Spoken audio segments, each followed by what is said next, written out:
काजी जी, सर्वे समाप्त हो चुका है, लेकिन फिलहाल फिर भी एएसआई की टीम अभी काम कर रही है। क्या कहेंगे इन ऑल इस सर्वे को लेकर? इस सर्वे को लेकर जो हमने पूर्व में कहा था वही बातें हमारी कायम हैं। सर्वे हो जाता, सुप्रीम कोर्ट की गाइडलाइन के हिसाब से करते तो बिल्कुल यकीनन बधाई के पात्र थे, लेकिन सुप्रीम कोर्ट ने जो आदेश दिया उसका खुला उल्लंघन किया गया सर्वे टीम के द्वारा यहाँ पर। दूसरी बात, हाईकोर्ट ने कहा था कि किसी भी तरह का नुकसान नहीं होना चाहिए, इन्होंने नुकसान किया। हाईकोर्ट ने यह भी कहा था, माननीय हाईकोर्ट ने यह भी कहा था कि आपको कोई भी उत्खनन करना हो तो कलेक्टर से परमिशन लेना पड़ेगी। हमारे को खबर लगी कि इन्होंने उनसे भी परमिशन नहीं लगी है। एक ये बड़े कारण है। तीसरा कारण जो बताया जा रहा है, जो कमरा है और जिस कमरे से विभिन्न प्रकार की चीज़ें निकलना या और किसी तरह का स्तंभ वगैरह निकलने का जो बताया जा रहा है, तो मैंने आपको पहले भी बताया उसमें कि 1997 में हमने ये कमरा खाली कर दिया गया था। 97 के बाद इनके पास था और 2023 में यहाँ पर मूर्ति की एक घटना हुई कि कोई रात में चोरी छुपे मूर्ति रख के चले गया। ऐसी घटनाएं यहाँ पर आम लोग करने की कोशिश हमेशा करते रहते हैं जिससे इनका अधिकार हो जाए।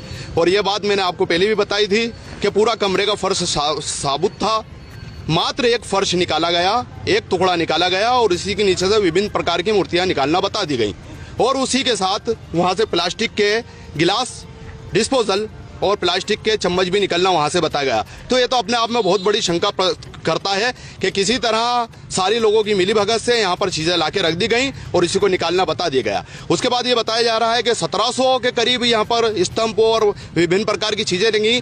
तो आप लोग भी शहर के लोग हो, आप ये लोग अच्छी तरह से जानते हो कि यहाँ पर एक लावारिस खाना पड़ा हुआ है। जगह मुसलमानों की है लेकिन लावारिस खाना बना गया, मुसलमानों को कुछ करने नहीं दिया जाता। हमारे रिकॉर्ड पे मस्जिद बाबा कमालुद्दीन चिश्ती रहमतुल्लाह अलैह की ज़मीन है ये। और ये बात भी है कि यहाँ पर एक वक्त में आर्कोलॉजिकल डिपार्टमेंट का मुख्यालय भी रहा चुका है।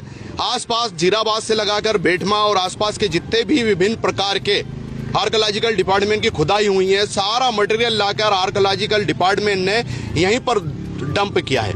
और इसका एक सबूत ये है, हम नहीं बोल रहे हैं, ये आर्कोलॉजिकल डिपार्टमेंट बोल रहा है, जिसमें 1998 में हाई कोर्ट में ये लिख कर दिया कि यहाँ पर यूज्ड एंड अनयूज्ड मटेरियल का इस्तेमाल किया गया है। तो अनयूज्ड मटेरियल में तो कुछ भी निकलता था। हमारा मौकूफ बिल्कुल सीधा है, किसी भी तरह का पूरी इमारत के अंदर से कुछ भी चीज नहीं निकली।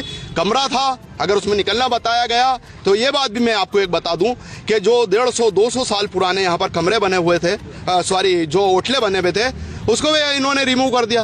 अब बताइए रिमूव करने की इनको क्या जरूरत थी? और जब रिमूव करा तो ये बात जानकर आपको आश्चर्य होगा, आप पूछ लेना कि उसमें से शराब की बोतलें निकली और वो शराब की बोतलें 1996 की थी। उस होटल के अंदर 1996 की बोतलें शराब की किसने रखी? यहाँ तो कोई मुस्लिम चौकीदार रहता नहीं है। जो शराब की बोतलें रख सकते हैं तो वो कुछ भी रख सकते हैं, हमारा सीधा है। दूसरी बात ये कि हम जो ये कहना चाहते थे कि यह आर्कोलॉजिकल डिपार्टमेंट एक स्वतंत्र संस्था है, इस पे बहुत सारे प्रश्न चिन्ह खड़े हो गए। अगर ये स्वतंत्र संस्था है, क्या ऑक्यूपेशन संस्था है? यहाँ पर कब्जा करने आई है। अगर ये बगीचे का निर्माण कर रहे हैं तो जमीन तो हमारी है, हमारे से तो परमिशन लेना चाहिए। खसरा खाता खतौनी पूरे बाबा कमालुद्दीन चिश्ती रहमतुल्लाह अलैह के नाम की है और ये बिला वजह का मस्जिद में ऑक्यूपेशन क्यों कर रखा है इन्होंने? सारे स्तंभ वगैरह ये वगैरह लेके पूरी एक साइड की, पश्चिम साइड की पूरी, दक्षिण साइड की पूरी जगहों पर उन्होंने रख दिया, जिससे नमाज पढ़ने से मुसलमान वहां पर वंचित हो रहा है। तो मेरा यही निवेदन है कि आपने जो सर्वे करा वो एक कानूनी मसला है, हम उसको देखेंगे ज़रूर, कोर्ट में भी देखेंगे, सुप्रीम कोर्ट में भी देखेंगे। हमने कोर्ट ऑफ कंटेम्प्ट भी लगाया है और शिकायत भी करी है और इनसे RTI मांगी। इन्होंने RTI में भी बोला कि हाँ हमने उत्खनन किया है और हम ये कहते हैं कि हमारी मस्जिद में हमको नमाज पढ़ने की तकलीफ हो रही है। आपने ये जो विभिन्न प्रकार का स्तंभ वगैरह और जो मलबा अंदर लेफ्ट साइड में रख छोड़ा है, आप उनको कृपया करके अपने साथ ले जाइए। और आर्कोलॉजिकल डिपार्टमेंट का भी ये रूल्स है कि अगर कहीं से कोई चीज़ निकलती है तो उसको संग्रहालय में ही रखा जाएगा। तो हम निवेदन करते हैं कि आप यहाँ पर आए हैं, आपके अधीन हैं, आप देखभाल करते हैं, तो पूरा मुस्लिम समाज आपसे अपील करता है कि आपने ये जो अटाला करा है यहाँ पर आसपास पूरा, और हमारे को जो नमाज पढ़ने के लिए जगह नहीं है, स्पेस ख़त्म कर दिया है, आप वो समाप्त कीजिए।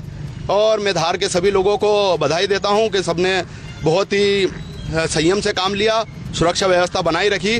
और ख़ासकर मीडिया को भी मैं धन्यवाद देता हूँ कि मीडिया ने अपना फ़र्ज़ अच्छी तरह से निभाया और किसी भी मीडिया ने ज्यूरी बनने की कोशिश नहीं करी एक दो को छोड़ के। इसके लिए वो बहुत बधाई के पात्र हैं। बहुत बहुत शुक्रिया सभी लोगों को।